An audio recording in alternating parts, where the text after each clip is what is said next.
You wake up tired, not because you didn't sleep, but because sleep doesn't erase what your soul still carries. There's a weight behind your eyes, a tightness in your chest that never fully leaves.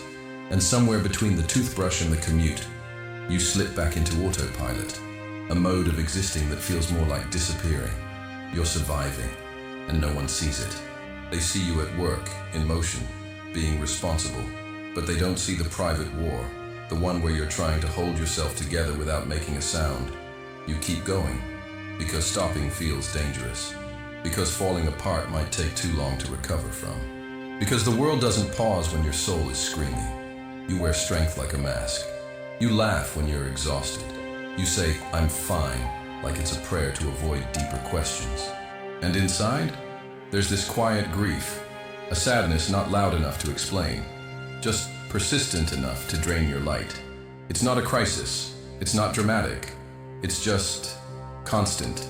You're not broken, but something feels missing, something ancient, something soft, something that used to feel like you.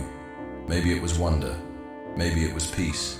Maybe it was simply the ability to be present, without always planning how to survive the next moment. And I wonder, when was the last time you felt alive? Not just functioning. When was the last time your breath wasn't rushed? When was the last time silence didn't feel like a threat? We've all learned to be efficient in suffering, to shrink ourselves to fit expectations, to numb ourselves just enough to get through. But what if this exhaustion, this quiet ache in your chest, isn't a sign that you're weak or lost? What if it's a signal, a whisper from the part of you that remembers something deeper, a voice that says, "This isn't all you are. There's more beneath the survival. And maybe, just maybe, this is not the end of you, but the beginning of who you were always meant to be." You learned early on that the world doesn't wait for your softness, that if you wanted to be safe, you had to be strong, that if you wanted to be loved, you had to perform. So, you built yourself, not like a home, but like a shelter. Walls high, doors locked, always scanning for storms. You didn't become who you are by accident. You became this version of you, the reliable one, the one who never breaks, because it was the only way to keep moving. But something strange happens when you live like this for too long. You start to forget that it was supposed to be temporary. That survival was meant to be a bridge, not your entire life. Now, it feels like you're always performing, smiling with tired eyes, offering more than you have, agreeing when your soul is quietly shaking its head. And you wonder, how did "I'm okay" become your most repeated lie? How did your inner world become a place even you avoid? It's not that you don't feel. You feel too much, but have nowhere safe to put it. So you carry it, like invisible luggage, like a script you can't stop reading from. You've become fluent in the language of emotional suppression. You know how to say "no problem" when everything inside is tense. You've mastered the art of making others comfortable, even if it costs you your own peace. But behind all that, there's still a heartbeat.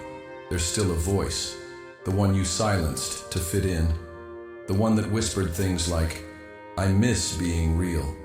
I miss being seen. I miss being me." But who is that? Who are you beneath all the roles? If the world stopped demanding, who would you become? You've been living in a silent theater. Everyone plays their part. Everyone claps for the act, but no one knows who's crying backstage. And you? You've worn so many masks for so long that taking one off now feels like losing your face, like you're not sure there's anything behind it anymore. But I promise you, there is. You're not hollow, you're hidden. And not because you're weak, but because you're exhausted. You've mistaken numbness for strength, but strength isn't silence. Strength is showing up to your own truth, even when no one claps for it. There's a prison you built out of protection. Glass walls so clean, no one sees they're there. Not even you. Until one day you press your palm against them and realize you can't move forward. That's when it hits you. This version of you, the survivor, the achiever, the always fine, was built on a foundation of fear. Fear of not being enough. Fear of being rejected. Fear of being seen and not being loved. So you kept shrinking your soul to fit into boxes. You kept editing your essence to to make others more comfortable. You kept translating your feelings into something more acceptable, and over time, you forgot your original language. But survival is not identity, and enduring is not the same as living. You are not here to be tolerated. You are not here to impress anyone with your resilience. You are here, truly here, to remember who you were before the world told you who to be. So I ask you, what part of yourself have you silenced just to keep the peace? What dream did you bury just to seem realistic? What truth are you afraid to say, even to yourself? It's not too late. Your soul is not gone. It's just quiet, waiting for you to stop performing, to sit with your own presence without needing to justify it. And when you do, when the mask finally falls, when the glass begins to crack, you'll realize something powerful. You were never meant to be perfect. You were meant to be whole, even if that wholeness looks messy, even if it scares people, even if it takes time. Because freedom doesn't come from being accepted. It comes from no longer needing to be. Be honest. Just for once. Not for them, but for you. What part of yourself did you have to abandon just to survive? Tell me like no one's watching. Write it like it's the first time you've ever said it out loud. This is your space. No masks here. The real you is welcome in the comments. Pain doesn't always scream. Sometimes it whispers, through the way you tighten your jaw, through the way your smile flickers just before it reaches your eyes. Sometimes it becomes your shadow, silent, constant, familiar. It's not the kind of pain you can explain. It's not one single event, one name, one moment. It's the accumulation, the slow erosion of your spirit by 1,000 invisible cuts. The time you were unheard, the moment you were needed and no one came. The days you cried and still had to show up. The nights you felt everything and told no one. And somehow, all of that becomes part of you. It weaves itself into your posture, your pace, your presence. You stop waiting for the apology that never comes. You stop hoping someone will ask, "How are you really?" and stay long enough for the answer. Instead, you learn to carry it, to function, to smile, to be the strong one, to be fine. But there's a difference between healing and hiding. And many of us are hiding, behind performance, behind busyness, behind spiritual talk that avoids emotional truth. Because healing asks for something dangerous, stillness. And in stillness, you can finally hear what you've been trying to outrun. You hear the ache of a child who wanted to be chosen. You hear the silence of a goodbye that was never said. You hear your own voice, the one you muted just to belong. And it hurts. It burns, but it also awakens. Pain in its deepest form is a revealer, not a punishment, a mirror. It shows you the places you abandoned. It shows you what still matters. It shows you what's sacred beneath the scar tissue. In Buddhism, there's a word, dukkha. It's often translated as suffering, but it's more than that. It's the ache of impermanence, the tension of wanting things to stay in a world where everything changes. We suffer not just because life hurts, but because we resist what hurts, because we cling to control, to certainty, to illusions of safety. But when you stop resisting, when you let pain do what it came to do, it doesn't just hurt, it teaches. It teaches you how to stay present without needing to fix everything. It teaches you to listen, not to react, but to witness. It teaches you to stop being at war with your own feelings. The heartbreak, the burnout, the moments you thought would destroy you. They didn't end you. They sculpted you. You are not soft because you broke. You are soft because you kept going anyway. And that softness, that quiet, aching, steady softness, that's not weakness. That's your soul, still here, still alive, still yours. Sometimes the most powerful thing you can do is feel what you've been avoiding. To sit in the ruins of what you lost and not run from it. To look at your pain and say, "You shaped me, but you don't own me." Because this is what no one tells you. Pain doesn't leave, but it transforms. And it transforms you. There will come a day, maybe even now, where you look back at your darkest moment and realize it gave birth to your deepest strength. Not because you got over it, not because it made you tougher, but because it made you truthful. And truth is liberation. So don't rush your healing. Don't package your grief in productivity. Don't turn your wounds into pretty quotes too soon. Let them bleed. Let them breathe. Let them become part of your story without shame. Because pain, real pain, is not the enemy. It's the part of the path that leads you back to yourself. You don't need to keep holding everything. You've carried the weight of survival like it was your identity. You've worn responsibility like armor, polished, impenetrable, heavy. You've convinced yourself that letting go would mean losing control.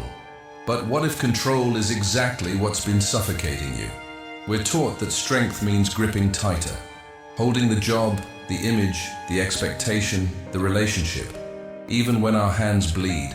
But maybe the real strength is in the release, in loosening your grip on what's already slipping away, in surrendering, not as a form of defeat, but as an act of trust. There is a quiet rebellion in choosing lightness, in saying, I no longer need to earn my place here, in no longer proving your worth through exhaustion. Because the truth is, the version of you that needs to be liked by everyone is not the real you. It's the edited version, the one shaped by past rejection, by the fear of being left behind, by the memory of someone's love that only arrived when you performed.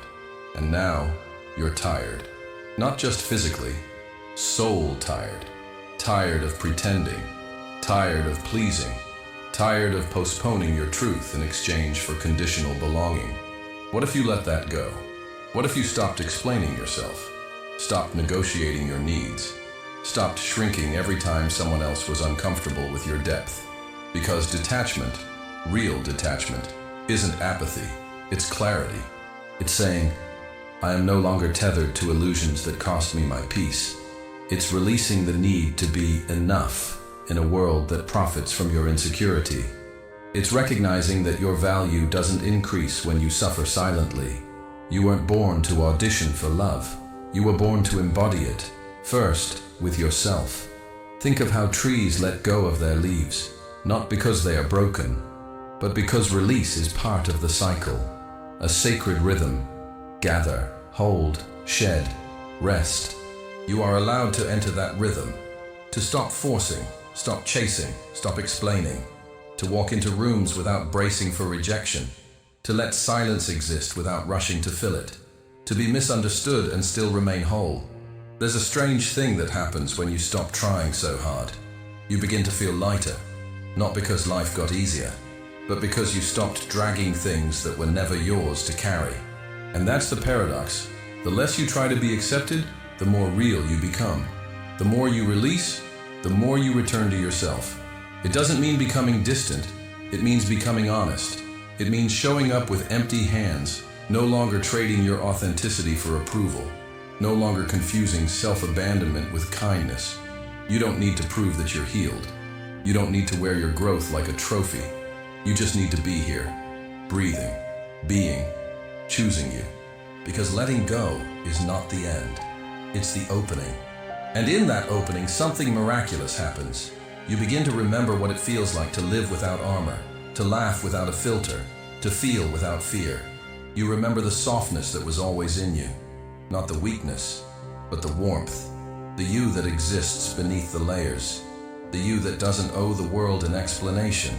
So let yourself unravel a little. Let yourself drift from the expectations.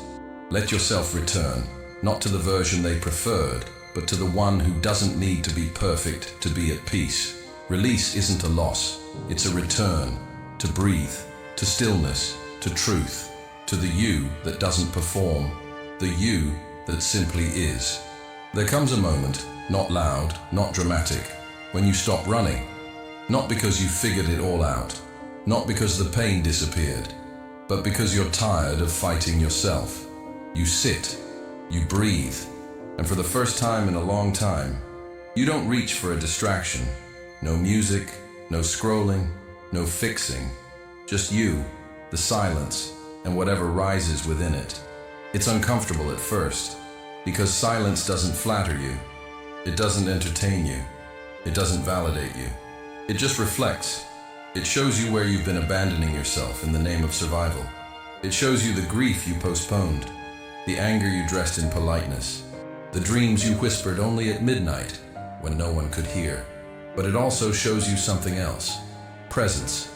That rare golden stillness that doesn't ask you to be better, just to be. You begin to notice how much energy you spent performing, how many moments you missed while obsessing over how you were perceived, how many times you held your breath just to fit in. And then something shifts.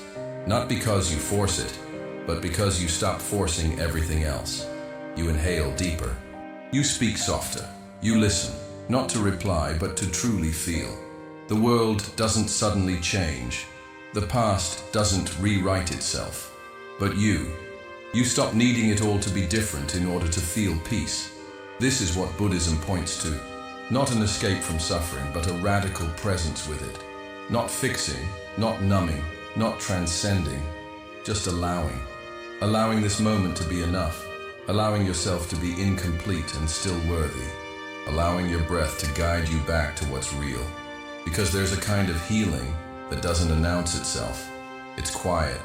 It happens in the pauses, in the space between thoughts, in the exhale that says, I don't have to fight right now.